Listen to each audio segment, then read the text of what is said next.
We got 1, 2, 3, 4, 5, 6, 7, 8, 9, 10, 11, 12, 13, 14, 15, and we still have more dough and we still have more filling.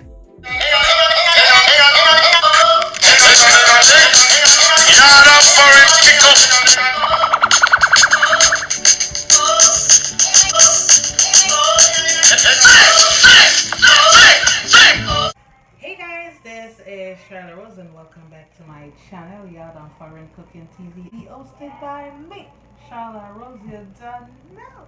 So guys, I know I've been out for a while. Actually, maybe the whole summer.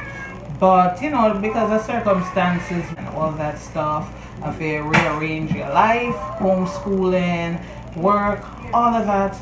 You know, things just got pushed back for me with a whole bunch of stuff. So I hope you guys can understand my absence, and I really am gonna try to do better. This is one of my most favorite sweet treats, and Renee been killing me for months to make this. So right now, guys, I'm gonna be making you a little sweet treat to tantalize your flavor. Okay, so that's the bang I'm coming back with right now, and Unaga love it. Honestly, Unaga love it. All right, I have a little sweet treat for y'all. Some gizzada, Jamaican gizzada. So this is my version of the gizzada, otherwise called pinch me round. So a quick little history about gizzada, guys. It came to us from Portugal in the 1530s. Some Portuguese Jews brought it to us, and we just take it and make it our own. They had a similar version called quesada.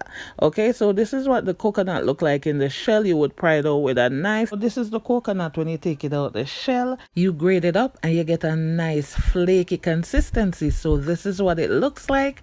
Me personally, guys, I don't care where it came from. I just know I love me some gizzada. So guys, if you want to see how I do my version of the Jamaican gizzada, stay tuned to this channel. But before all of that take place, guys, please remember to like, share, comment, subscribe to my channel, hit that notification bell, and you'll be notified of every single time I put a new video up. Okay guys, please go subscribe. And definitely guys, I'm gonna try to do better. And if y'all hear anything in the background, my son is doing his virtual learning thingy, because I don't know what's going on, right? So let's jump right into this video. No long thing, because I gotta go to work. See?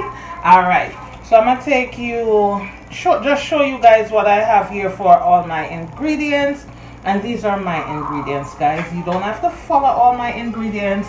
You just have to pick and choose what you want to put in your gizzada, the amounts you want to put. You could omit, you could add, up to you, up to you. So let's jump in. Everything has to be cold.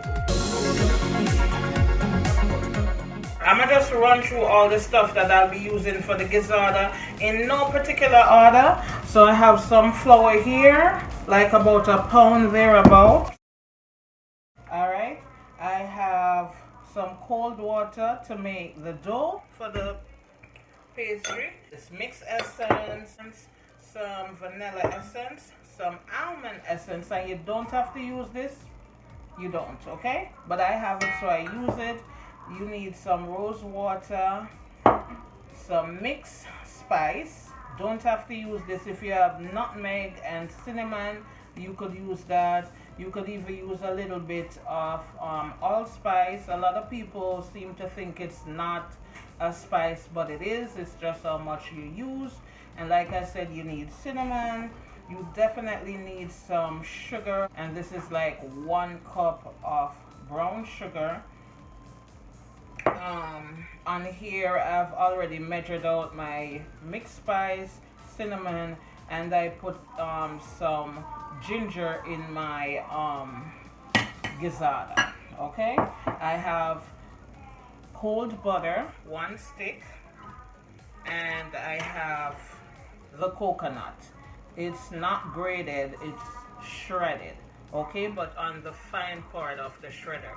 My hands are clean, so don't pay that no mind. You're also gonna need a rolling pin.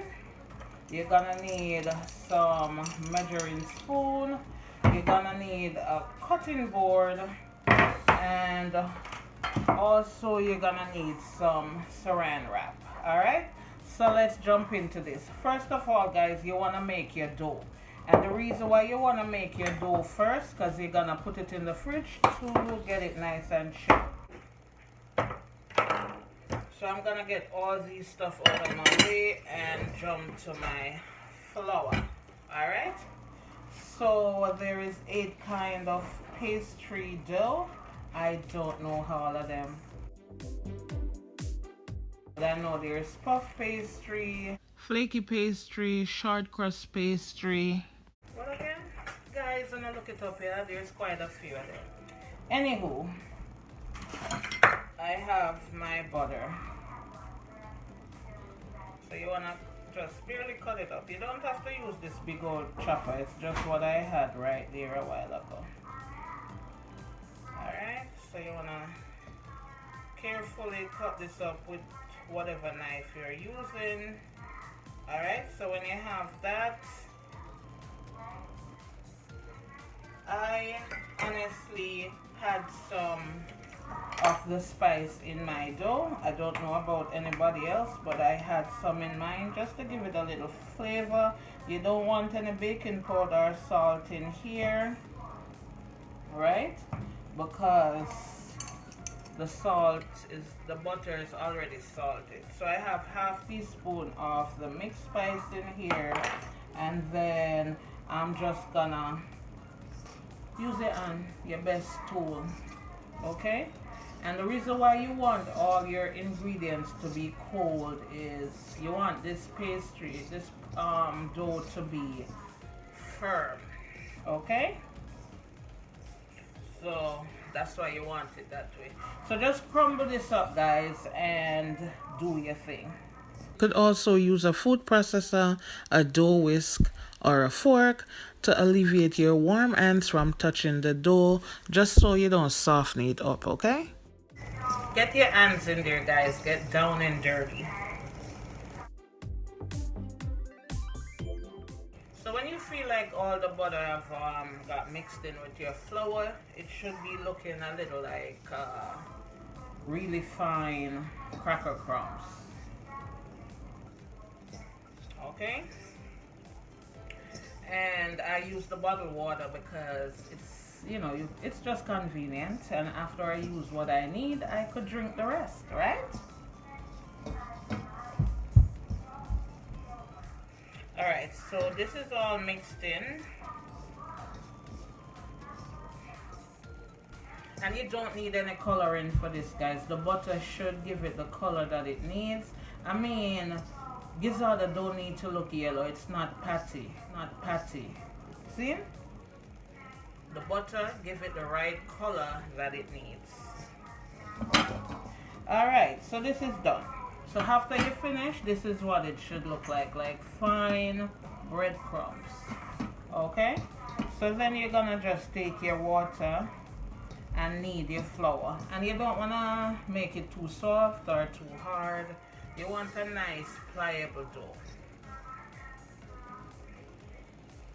So here comes water. So let me take you a little closer. So you just want to dive in and knead.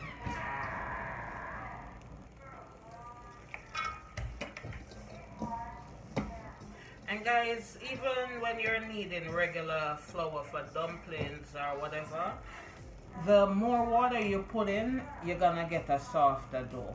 The less water you put in, you get a firmer dough. Okay? So even if you're making boiled dumpling and you hear them say they want them dumpling tight, it's because they put a little bit of water at a time and do it very firm. They need it very firm. For this, you don't need it all that firm, but you also don't need it to be too loose.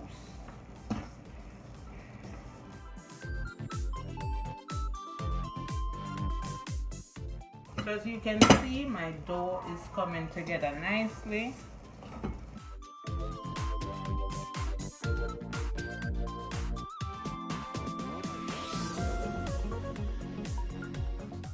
So there is no extra flour left in my bowl here. So this is a nicely kneaded dough. See that? Nice. This is 1 pound of flour, right?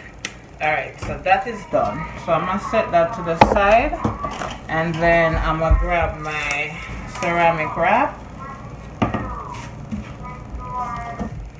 and I'm just gonna wrap it up, put it in the refrigerator.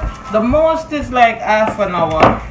If you're in a rush, you could put it in the freezer for 15 minutes. No longer than that, because you don't want it to freeze, right? So the fact that I'm going to work, I'm gonna put it in the fridge, and when I come back it should be perfect. So I'm gonna go wash my hands right now and then clean up a little bit and come back and show you guys how I do the filling part of the coconut. So when I get back, guys, we're gonna just jump right in like I didn't leave. So the gizadas are done. See that? They're not dry out or not like that.